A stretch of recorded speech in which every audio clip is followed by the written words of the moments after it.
Purpose of this is not to make you upset over women, but it's going to help you see exactly what you need to see clearly in order to be able to help yourself in your life.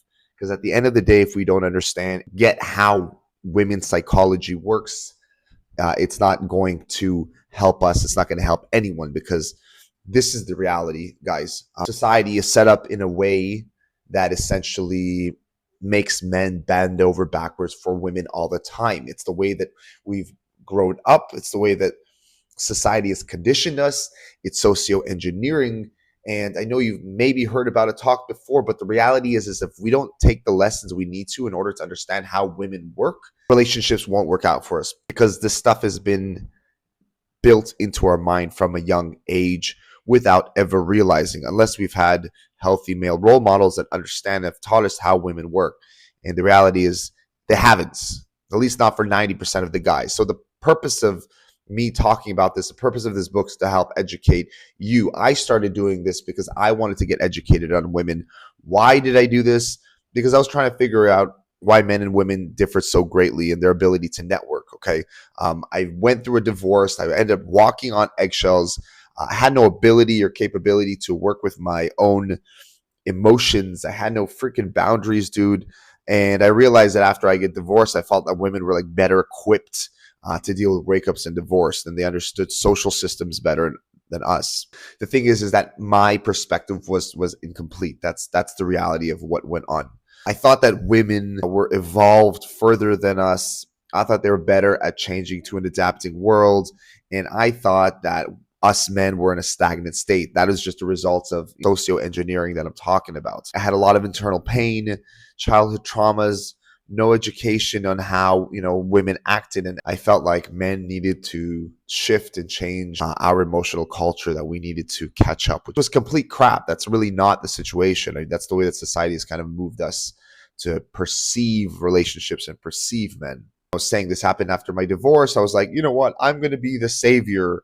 I'm going to be the white knight that's going to help the emotional culture of men. It wasn't true. It was just complete crap. The instincts that we have as men are there and have developed over millions of years in order for us to thrive. And we live in a society that will communicate that being jealous is a bad thing, or that being overly being dominant is a bad thing, or shaming men about our sexual desire. Like, guys, this is complete crap. And I was a victim of that. And because I was a victim of that, I want to be able to help other guys shift and change their perspective when it comes to women and relationships. I've seen people whose hearts have been broken over and over again. In a society right now where people put their emotions first. Part of the reason why Charlie Kirk was murdered, right? Because people are offended over the things that he was saying. People are offended to the point that they needed to shut him up. That to me is an example of what I would say is a feminine first, emotion centric society. You have these crazy liberal women going out there screaming and crying, and no one will give you a break as a man, okay? Whether you're in the army or in the divorce courts, and specifically relationships. One of the biggest pieces of crap that I ever heard: women can love their men unconditionally. The only people that love a man unconditionally is a mom. No woman in a relationship will love a man unconditional. It's going to be based upon his performance. It's going to be based upon how he makes her feel, be based upon how attracted she is to him. This is not the kind of thing that is unconditional. Society and Disney has trained us to think that we'd find that sort of love with the woman. That's why men end up obsessing over these girls that ultimately end up being disgusted by them, because these guys are just like in love. They put their emotions first. They chase her. A woman doesn't care at the end of the day. Like, you cannot convince a woman through your actions to love you. Number one mistake: women will not be attracted to you because of your actions or what you do for them. It's about how you make them feel. Bringing her flowers, like, this is one of the dumbest things I've seen guys do, is like They think that if they send her gifts and flowers, that she's going to like them.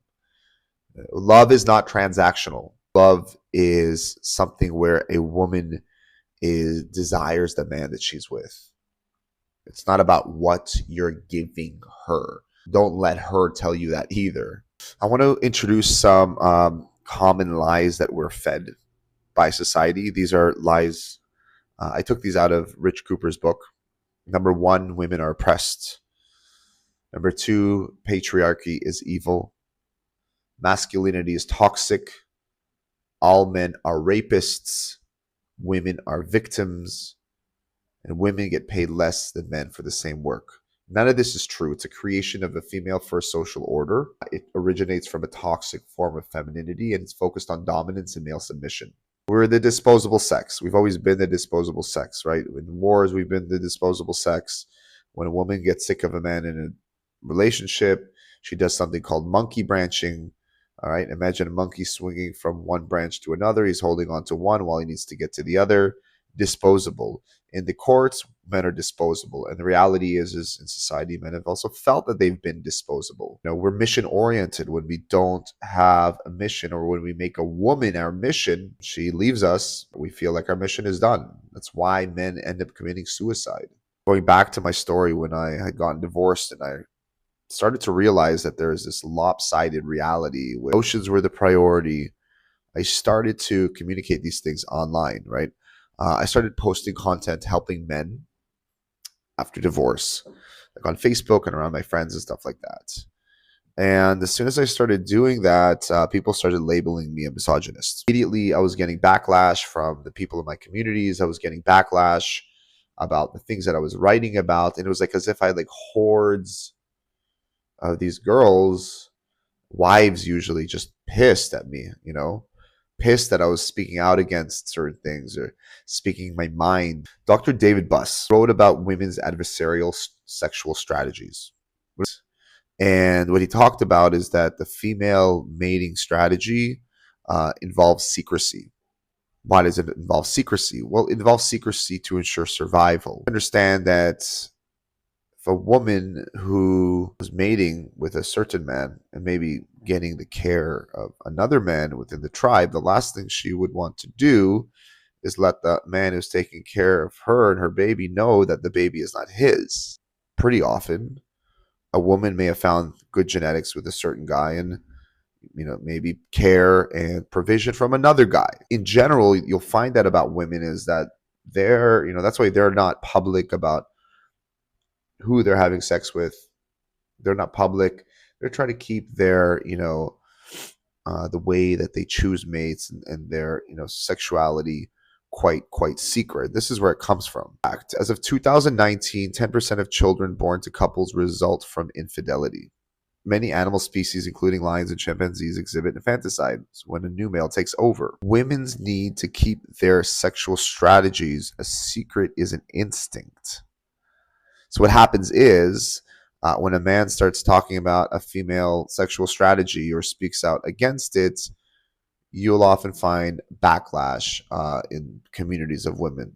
They don't like that. And this is part of the things that I experienced when I started posting about these things online.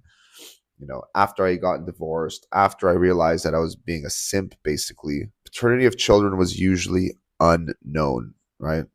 Like I said, females would secretly procure sustenance and care from multiple males, the genes from another male, right? You will even find that a lot of these women are looking at, you know, go on Tinder or dating apps where they're seeking provision from a guy. They're like, I have 3, 4 kids, you know.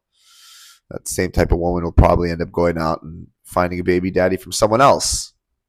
You know, I generally don't recommend dating women with children. You know, other people have reasons for it. Me, it's just that's, you know, I have my own responsibilities. I have my own kids in my life. I'm not really seeking that. Nothing wrong with the guy wanting to date a woman that doesn't have kids. There's a guy named Dr. Warren Farrell. He's an educator and activist on male issues. He was elected 3 times to the board of the National Organization for Women. And he spent years advocating for women and then realized that they were actually the protected sex. Despite his observations, he was criticized for promoting misogyny. Here are some of his observations, okay? Think about this guy. This guy originally was worked for feminism, worked for, worked for the female cause, and then was like, dude, like something's up over here. Men and women have similar mortality rates from prostate and breast cancer, but 6 times more money is spent on breast cancer research. 85% of homeless people in the United States are men. Men receive longer prison sentences than women for the same crimes. In divorce, men often end up financially broke with limited access to their children. Men take on higher risk, higher paying roles, with 94% of workplace injuries involving men.